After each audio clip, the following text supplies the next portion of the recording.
I welcome Robson Chakwana.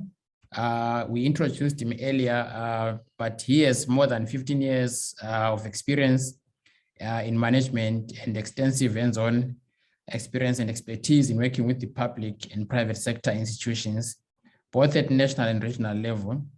Robson also has 5 years experience in managing multi-donor projects, including co-financing programs between the EU and German Development Cooperation.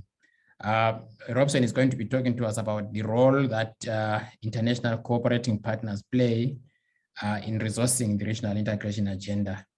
Over to you, Robson.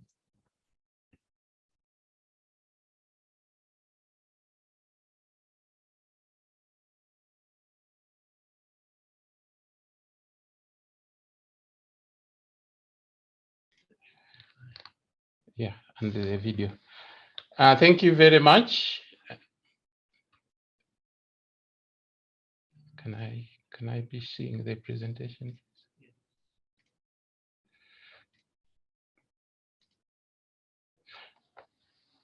Can you see the presentation? Can I confirm that? Yes, we can see it. Okay, thank you very much. My presentation is to talk about the role of the ICP in SADC regional integration agenda. And what I'm going to draw on is the fact that this is a presentation that has drawn quite a lot of information from what's happening in SADC Secretariat as the key institution that is facilitating and leading the implementation of SADC integration agenda. But I will also connect my presentation to the background why this program is with us, supporting the member states, and also bringing in various institutions to work together to try and implement a SADC regional integration agenda. This comes from the realization that there is a lot of gaps between policy making at the regional level and the actual implementation in the member states. And there are several factors to this. Some of the factors are that there is low awareness of SADC benefits among national stakeholders across the region. There is also weak alignment of national and regional plans, the absence of coordinating structures at the national level where they are supposed to be coordinating the implementation of SADC integration agenda. Weak collaboration between national coordinating structures, as well as the planning and budgeting entities. ICP support not well aligned with the SADC integration agenda at national level, but also the limited involvement of non-state actors in the implementation of SADC regional integration agenda, as well as multiple commitments that national governments have towards several regional economic activities. As a result of this, the issue has been that the linkages have been weak, and therefore the implementation hasn't been very good. As a result of this, SNRL, Strengthening Regional, National Regional Linkages Program, was put together by the commissioning parties. This is German Development Cooperation, the EU, as well as the SADC Secretariat as the main implementer, to have an objective that the member states must be supported so that the goal will be reached of accelerating progress towards implementation of the SADC agenda. And the specific objective is to enhance the capacity of SADC member states structures to facilitate and coordinate the implementation of the regional agenda at country level. This is being achieved in focusing 3 broad areas. The first area is coordination, and that is supporting member state structures to be established or strengthened according to the provision of the SADC Treaty. And the second broad area is issues of planning and monitoring to ensure that capacities are being built to enhance the implementation and also monitoring of the revised RSDP and SADC priorities. And another aspect is the whole aspect of sustainability, which is what is bringing us together today to build capacities for member states so that they are able to mobilize resources for the implementation of the agenda. So the way SNRL is doing this under resource mobilization is that it is providing support for capacity building to member states by building the capacity of staff to have skills and competences for mainstreaming regional integration commitment in their day-to-day work, but also providing support on the capacity building for those coordination structures to have budgets, national budgets, institutional budgets on its SADC integration agenda so that they are able to carry out their mandates, but also building capacities to ensure regional agenda is reflected in the member states' budget at global national level, and for the implementation and the use of the public funding. But the program also is providing support to member state structures to try and have capacity to tap into external resources for the implementation of regional integration agenda. So we are providing this particular information to you at this point in time that SADC integration agenda have a number of sources. And I think as already explained by my previous colleagues, SADC regional integration agenda is financed from member states' contribution to the SADC Secretariat, but also their own projects at the national level. There's financial and technical support coming from various ICPs that are supporting or have been supporting SADC since and until today. And also the contribution coming from other regional, continental, and global agencies such as UN agency and sometimes the AU, and also providing some support that comes from private sector funding, especially in case of investment projects. So the role of the international cooperating partners in SADC, these partnerships that are there between SADC and the ICPs are targeting at providing support and funding to the SADC Vision 2050, SADC Regional Indicative Plan 2030 to 2030, and also towards SADC priority protocols and other instruments, as well as the mega projects, infrastructure projects. I think a very good example is the Kazungura bridge between Zambia and Botswana. Their guiding frameworks as provided for in the SADC setup for providing support from the ICPs.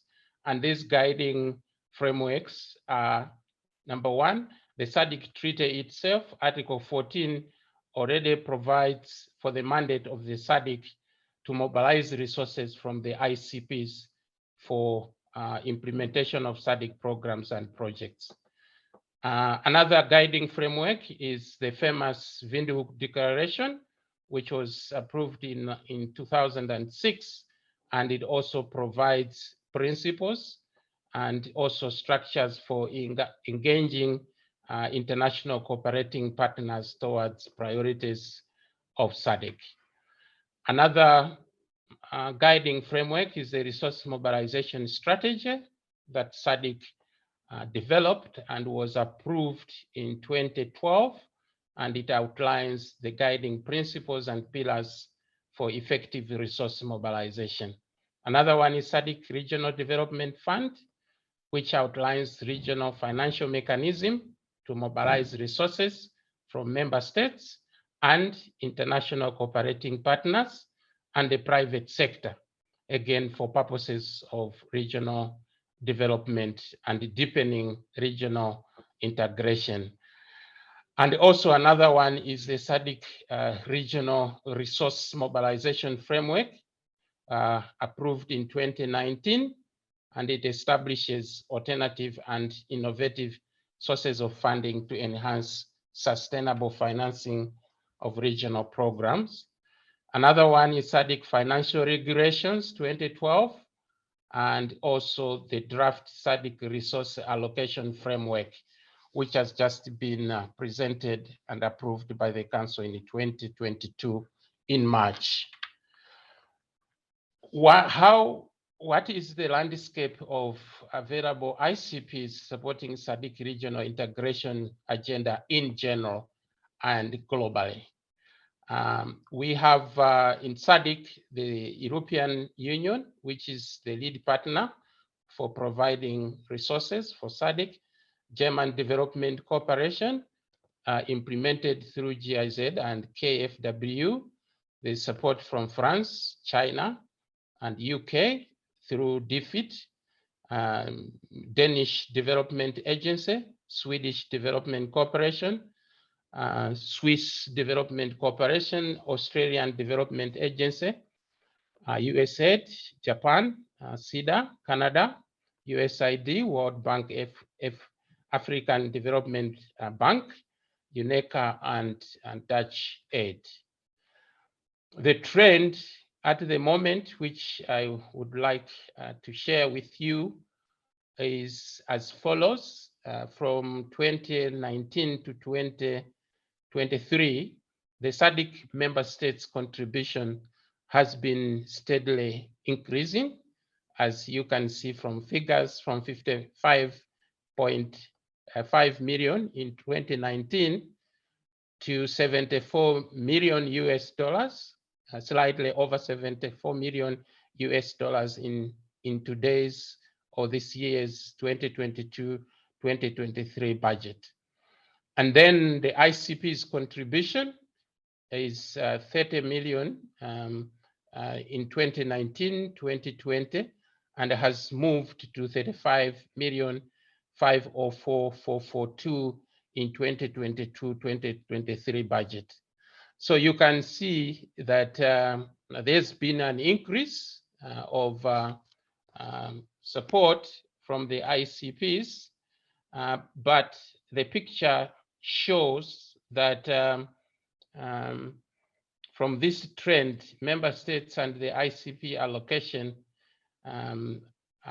account to 30% of the total annual budget, but also to indicate that 80% of this is really the support that is coming from the EU, and the remaining 20% is being contributed by Germany, AFDB, Swiss Development Corporation, Southern Africa Trust, and the World Bank. Yes. And this trend is largely being informed by various sources of support from the EU 11th EDF that were signed between 2018 and 2019, and the trade-related facility of the 10th EDF programs that is now at the final stages of implementation.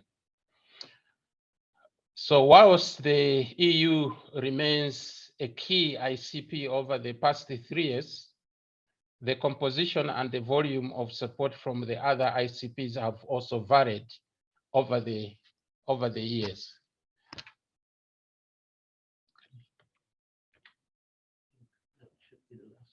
No, it's not.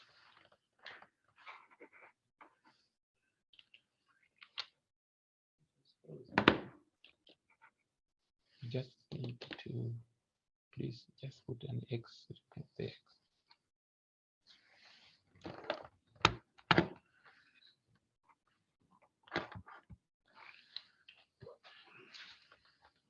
Sorry, my computer seems to have frozen a little bit.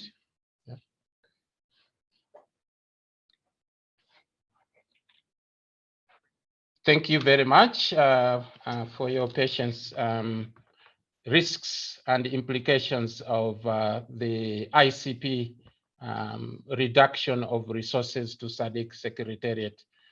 The substantial volume of the budget coming from ICPs, 30%, as I mentioned, is particularly from EU. But there are developments that are coming on board, and such as the evolving development cooperation architecture in the context of the EU. Maybe some of you have heard about the new Neighborhood Development and International Cooperation Instruments, NDICI, which does not foresee a continued direct allocation of resources to regional economic communities, including SADC, but rather EU plans to promote direct management of the development cooperation. This anticipated discontinuation of the direct resources to RECs like SADC will obviously present a financial shock to regional economic communities, including SADC.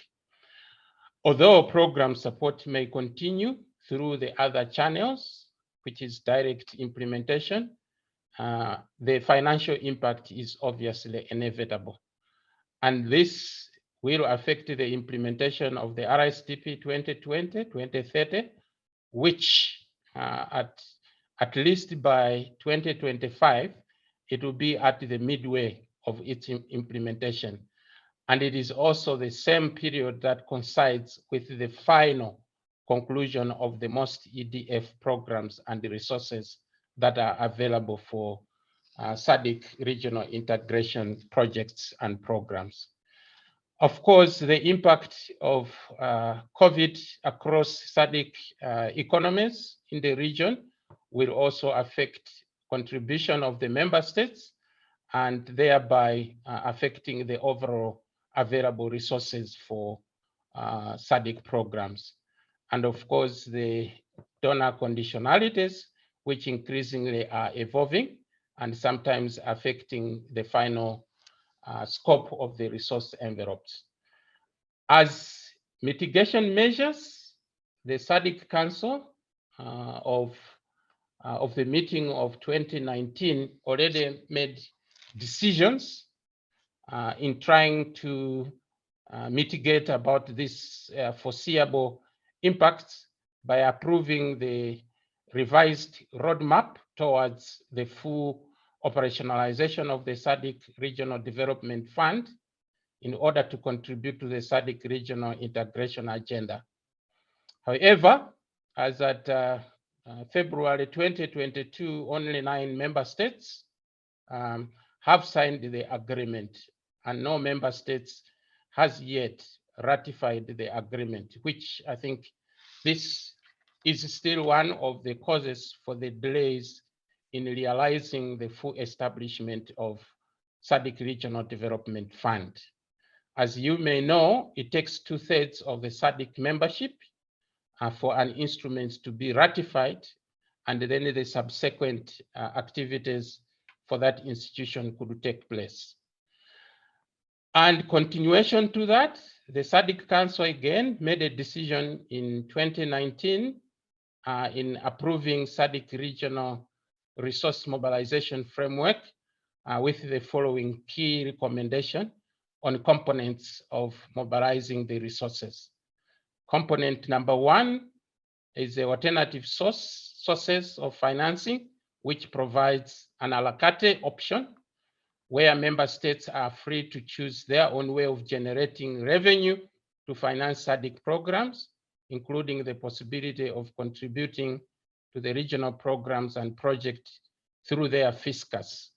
And these options are the implementation of tourism levy, import levy, export levy, transport levy, financial transaction taxes on international payment transactions, philanthropy, regional Rotary, regional special events, and the curbing of illicit financial flows. And component number 2 is the innovative sources of funding, suggesting that member states must mobilize massive resources to finance energy projects and roads and other infrastructure projects using some of the following approaches, which I think my colleague Lufeo Banda also made a mention: market-based financial transactions, the issuing of bonds in the capital markets, securitization of insurances and pension funds, and blended finances and public-private partnership. And component number 3 continues to be the key sources of financing from the ICP, which currently is making 1/3 of the total financing of the regional integration agenda. And SADC continuously is undertaking to promote component number 3 in order to strengthen the diversification of the current ICP portfolio in accordance with the SADC resource mobilization strategy, including also exploring further cooperation partnerships with non-traditional international cooperating partners from the emerging markets. And to continue, also additional mitigation measure, again, is another council decision of August 2016, approving the roadmap towards the finalization of the SADC regional non-state actors engagement mechanism that facilitates positive partnership between SADC citizens and the government in the region. And this is also expected to contribute to the widening of the partnership for SADC regional integration agenda. And in concluding, obviously, what will still matter and define the levels and scope of financing to SADC regional integration agenda are always the issues of transparency in the use of resources from the ICPs. ICPs are increasingly demanding accountability through audits, progress report, policy coordination, the fiscal discipline, respect for human rights, and especially those ICPs from the OECD, global public goods, climate change, environmental issues, peace and security, as well as the protection of vulnerable groups such as women and children, and the fight against corruption. With this, I would like to thank you all. My presentation has come to an end, and thank you very much for your attention. Thank you very much, Mr. Chakwana, for the valuable contribution. And I think that what you have done is really to demonstrate the gaps that still exist, especially taking into account the needs and the requirements that were presented by both Dennis and Daniel, and the instruments that are available out there. And we see that component 1 and 2 are still outstanding in terms of the resource mobilization strategy. Yet these are the instruments or the components that stand the potential to finance the regional integration agenda. And I see that there are questions already asked by colleagues who are probably we're going to take those questions now.